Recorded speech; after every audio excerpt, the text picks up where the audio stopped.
Breaking news, BCB সভাপতি পদ থেকে সরে দাঁড়াতে রাজি হয়েছেন নাজমুল হাসান পাপন। এদিকে নাজমুল হাসান পাপনের পদত্যাগের পর কে হতে পারেন পরবর্তী সভাপতি?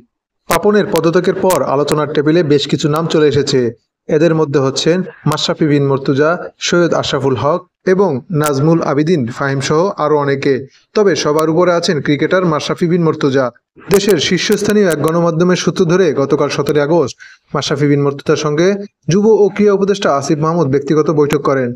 বৈঠকে বিসিবির গঠনতন্ত্র সহ বিভিন্ন বিষয়ে আলোচনা হয়।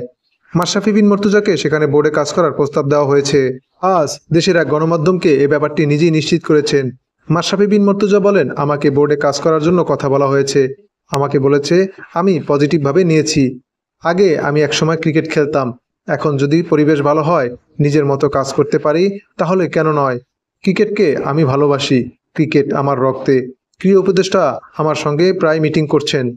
বিসিবি সভাপতি হওয়ার প্রস্তাব পেয়েছেন কিনা এমন প্রশ্নে মাশরাফি বলেন, আমাকে সভাপতির জন্য এখনো অফার দেওয়া হয়নি। এ ব্যাপারে মাশরাফি বলেন, সভাপতি হওয়ার প্রস্তাব এখনো পাইনি। জিজ্ঞেস করেছে কাজ করব কিনা, সভাপতি হব কিনা। যখন প্রস্তাব দিবে তখন চিন্তা করে দেখব।